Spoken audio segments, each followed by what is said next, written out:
that was, I think, the most highlight of my career at that time, to see my name flash in the lights, you know, that Veron Shamley of Brooklyn, New York has won, you know, that particular award. Yeah. Well, we're going to talk now, let's talk about hair. Sure. And we're going to talk about the different types of hair, the wigs, and the hair enhancements and stuff. I noticed here on the table we have different types of hair displayed on the table, and we also have the wigs that were being flashed. Now tell us something about these wigs. Well, those wigs are in various styles and shapes now. We have advanced so far now into the future with hair, both synthetic and natural hair. And here we have some locks that we use when people want to go natural and they may still have a relaxer. We can use a weave, or we can do individual locks on them. And we have jerry curl hair for people that like to wear their hair curly. There's such a wide range of hair now. The latest thing that's out that I really love is the roll silk hair. Oh, the roll and silk the reason hair. why that's one of my favorites, because when you have people that go into evening affairs, you know, we used to have to take time to make cluster curls and form them, which is still being creative. But this hair still allows you to be creative in the sense that you're rolling it out and you're like curving it and swerving it to the different looks that you would like to have with it. Right. Now, with the hair, when do you use synthetic hair? When do you use human hair? Well, synthetic hair is mostly used when we're doing braiding. Synthetic hair always has to be locked at the end. By that meaning, usually it's melted, it's burned down at the tips, and this is how you get different shapes and forms to the style. Like whenever you see someone with an asymmetric bob, you know, usually that's synthetic hair, because we braid it to the ends and then we, you know, just burn the tips of the hair so that we can shape it in that particular form, whether it be a bang, you know, style. Now I understand with the human hair, you have different blends now. They're blending human hair with blending human hair with the other synthetic hair. One of the things that I wanted to mention that I had seen at the shop, you have a special light for the head. I mean, in terms of shampooing the hair and everything, and making the hair healthy. Yes, that's what we call an infrared lamp, and that's one of the most interesting, convenient tools in the salon, as far as I'm concerned. And that's because the infrared lights, it dries hair naturally in place, meaning if you do like a wave on someone. It also intensifies conditioners that one may have on their hair without that intensity from the hair dryer. And we use it to highlight colors as well. So it serves a lot of purposes, you know. Whenever someone doesn't want their hair blown out or they just want it to be natural, those are the lights we set under. Those are also the kind of lights that's used when one is, you know, sunbathing. Oh, you know, like I didn't know that. Wow. They use it. This can be conditioned. Right. You can use it as a conditioner from parts of the body too, as well. Yeah. Now I noticed that now you can you can purchase hair and with mixtures of colors and different things. Oh yes, there's like number 1B and number 30, which 1B is off black and 30 is like in the blonde family, and that's one of the popular.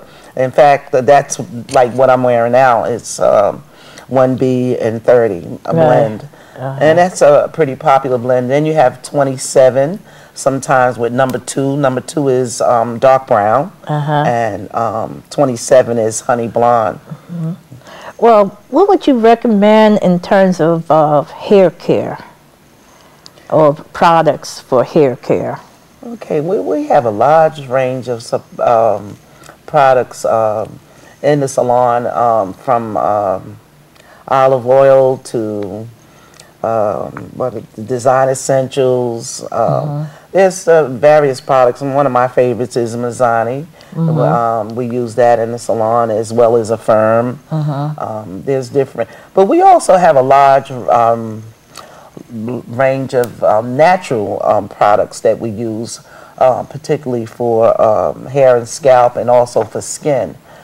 We like to use shea butter a lot. We use that, the shea butter, you know, to condition the skin as well as soften. And we also use shea butter shampoos sometimes. It's particularly when we're working with wigs or natural hair.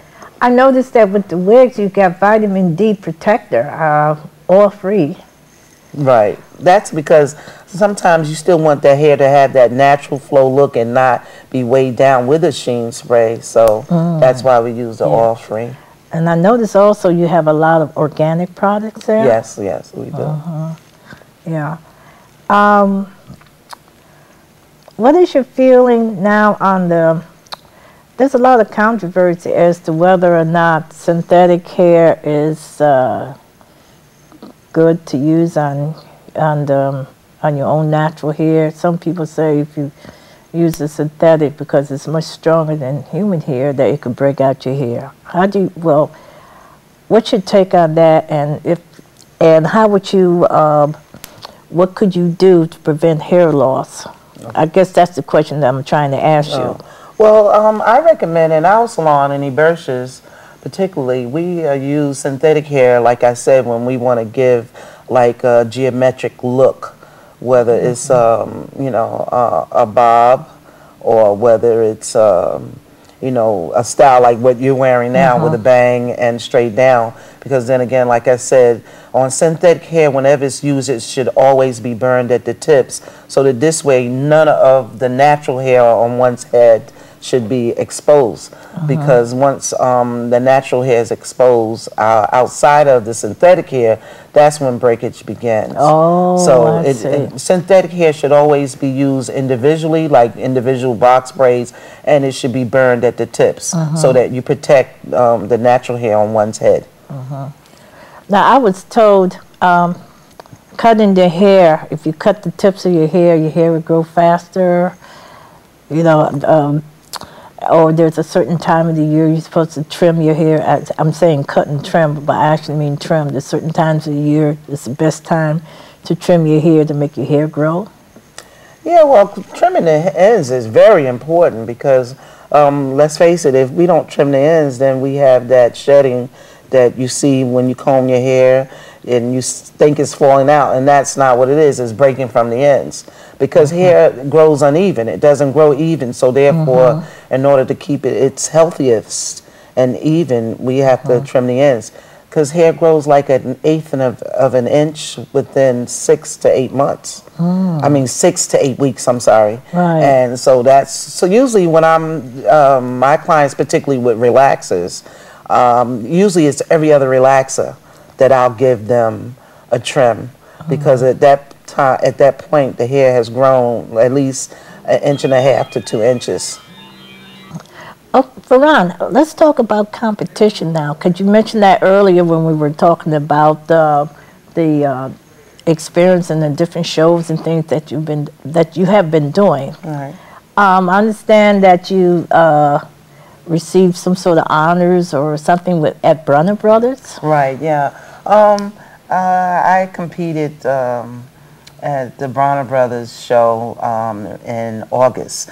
They have 2 shows there a year. One is the winter show, which is in February, and then they have the summer show, which is in August. And that was another interesting competition for me at that time, because I'm so really into that I went down there with the clothes and of course the makeup and the hair accessories, you know, and my tools to work with. And I just kind of stood in the lobby and I waited till I found someone that I thought might make me a winner. And I did. I ran into the young lady came through with her brother. She was coming from, I think it was some type of, it was an event that she was taking her brother to. And I just stopped her and I asked her, would she be interested in you know, when you win, you usually get money and trophies too. So I told her that, you know, it would be something in it for her as well as recognition. Yes.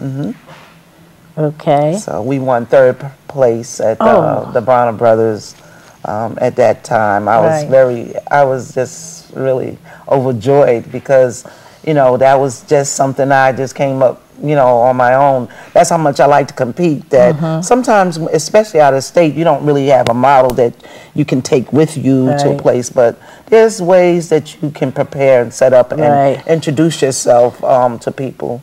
That's what makes networking in this business very important. Well, you know, I've learned a valuable lesson here. I've learned about experience, and I hope that some of our audience out there is tuned in and listening to this. Okay. And I can't wait for you to write a book about beauty and your career, because I found your career to be very, very interesting. Thank you. I can see there's a lot of young people out there. There was one young lady in your in the video that we saw who had expressed some desires about beauty. We have those three young ladies. Let me see if I can get this. Shasha. You're talking Bernice, about Bernice, and that's Esther. Esther. Bernice and Chanel. That's Chanel. how Ibersha came about. It's through the daughters of the owners of the salon. Yeah, they're beautiful young ladies. Thank you. They're very, very nice. And one of the things I'm very happy with, I'm very happy I have you as my cosmetologist for hair. And I hope that my audience out here will look at Ibersha, okay? Thank you. Because I find it to be innovating. The fact that you can go into a shop, get your hair done, get eyelashes put on, because I love eyelashes. I don't have on any right now. And to be able to pick out clothing and have the clothing made for that very, very special occasion and everything. I really enjoyed my visit there, and I felt it felt warm and welcoming. I understand you have a young lady that I'm trying to figure out the exact word to put it in. She's not able to speak, but you have to. Oh yes, we provide services for the handicapped. We have Sasha, who is she is able to sign language to our clients, and that was one of the needs that Vita saw that was necessary in the salon, because we have a lot of people, let's face it, that do sign language, and we need to be able to cater to them in the salon. Well, I want to thank you for joining Carol's Journey. Oh, thank you for having me. I look forward to working with you more in the future, along with the other salons that would like to be involved in this. And I look forward to that book. Oh, thank you very much. You will hear from me in the future again.